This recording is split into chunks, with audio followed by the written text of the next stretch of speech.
Most gardeners with a 4x8 raised bed are growing about 4 crops. They fill the bed, they water it, they wait, and by July they're pulling one zucchini a week and calling it a harvest. That is not a yield problem. That is a spacing problem. And the fix is so simple it's going to make you angry that nobody told you sooner. Today I'm going to show you exactly how to fit 12 different crops into one 4x8 raised bed, all producing at the same time, none of them fighting for water or light or root space.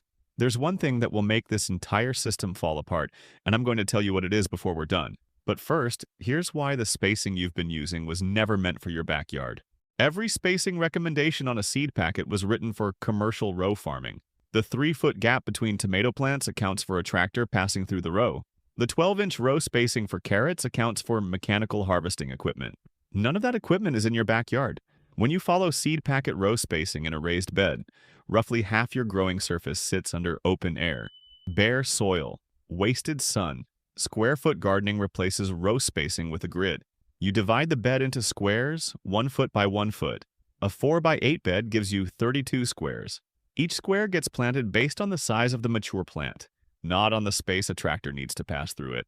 That one change is why gardeners who switch to this system routinely double or triple what comes out of the same bed. Here is the planting rule. 1 square holds 1 large plant, or 4 medium plants, or 9 small plants, or 16 very small plants. Large plants: tomatoes, peppers, eggplant, broccoli, cauliflower, 1 per square. Medium plants: bush beans, Swiss chard, large leaf lettuce, 4 per square. Small plants: beets, spinach, bunching onions, 9 per square. Very small plants: carrots, radishes, turnips, 16 per square. When you plant this way, the leaves of mature plants just touch at the edges of each square. That touching leaf coverage shades the soil underneath, cuts moisture loss between waterings, and blocks weed growth all at once. You are not just fitting more plants in. You are building a system where every square foot is doing work around the clock. Now here are the 12 crops, and exactly where they go. The first 2 squares go to one indeterminate tomato plant. Indeterminate means the plant keeps growing and producing all season instead of ripening everything at once. A sun-gold cherry tomato or a black crim planted in 2 squares will give you harvests every 3 to 4 days from July all the way through October. Put a cage or a stake outside the bed footprint, and the plant grows up, not out, so it does not shade anything behind it. Squares 3 and 4 go to 1 cucumber plant. Space Master or bush pickle stay compact. Train the vines up a vertical trellis at the edge of the bed, and you reclaim all of that horizontal space. Square 5 gets 1 bell pepper or 1 jalapeno. 1 plant, 1 square, and a minimum of 2 dozen fruits per season if you keep harvesting them consistently. Square 6 gets 1 eggplant. Most gardeners skip eggplant because they treat it like a mystery crop. It is not. 1 plant in 1 square, full sun, consistent water, and by late summer you will have more eggplant than you can give away. Squares 7 through 10 go to bush beans. 4 plants per square, 16 plants total. Bush beans are the most efficient protein crop you can grow in a raised bed. They do not need a trellis. As they grow, they pull nitrogen from the air and deposit it into the soil, which feeds whatever crop comes after them in those squares. They produce a full picking every 5 to 7 days for 6 weeks straight. Start a new square every 3 weeks, and that window extends through most of the summer. Squares 11 through 14 go to beets, 9 per square, 36 plants total. Here's something most people do not know about beets. You get 2 crops from 1 plant. Harvest the greens when they are 4 inches tall. They cook exactly like Swiss chard. And then wait another 60 days for the root to mature underneath. Detroit Dark Red is a reliable variety. Chioggia produces a root with red and white rings inside that looks like it came from a specialty market. Either one produces in tight quarters without any trouble. Squares 15 through 18 go to carrots, 16 per square. This is where the system runs into its one hard requirement. And I promised I would tell you what breaks the whole thing, so here it is. Carrots in a square-foot bed need a minimum of 12 inches of loose soil depth to form a straight root. Not 6 inches, not 8, 12. If your bed is shallow or if it was backfilled with compacted native soil, the carrots will fork and stall. I will come back to the soil in a moment because it applies to every crop in this bed, not just the carrots. Danvers Half-Long or Chantenay Redcore are the 2 varieties that perform best at 16 per square. Thin to the strongest seedlings once they reach 3 inches tall and leave the rest to mature. Squares 19 through 22 go to spinach, 9 per square. Cut and come again harvesting, taking outer leaves and leaving the center of the plant in the ground, keeps each plant producing for 6 to 8 weeks through cool weather. 9 plants per square means you are pulling from 36 plants across 4 squares every 10 days. Squares 23 through 26 go to radishes, 16 per square. Plant them now. They will be ready to pull in 25 days. Pull them, replant immediately. Radishes are the fastest cash return in the kitchen garden, and while they grow, their taproots physically break up compaction in the soil below, which benefits the next crop that goes into those squares. French breakfast and cherry bell are the 2 varieties that never disappoint. Square 27 gets 1 head of broccoli. Square 28 gets 1 head of cauliflower.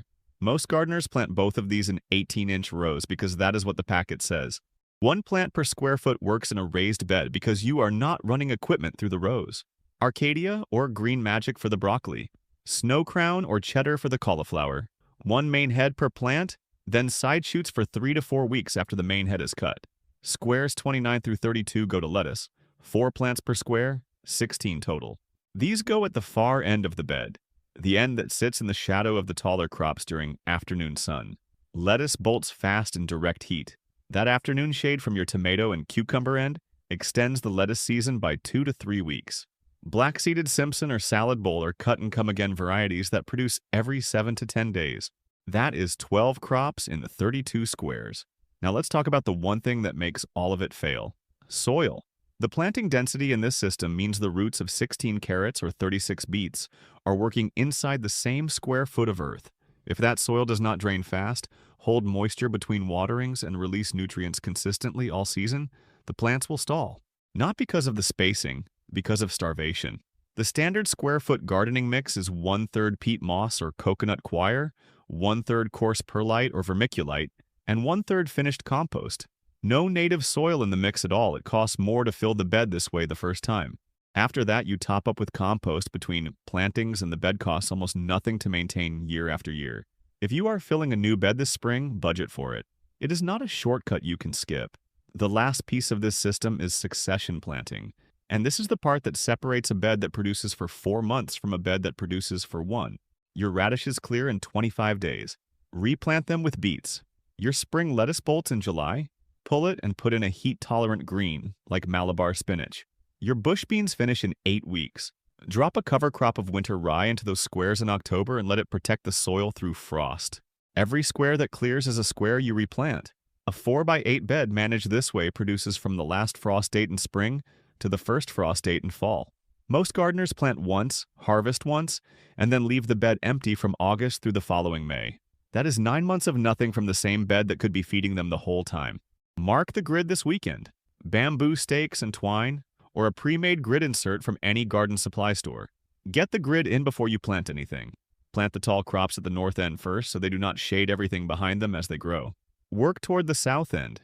Beans, beets, carrots, spinach, radishes.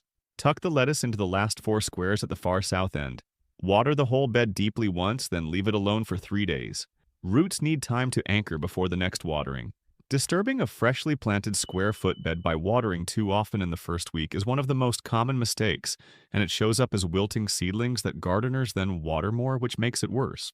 Water deep, water less often. Let the system run. 12 crops, 32 squares, 1 bed. One more thing before you go.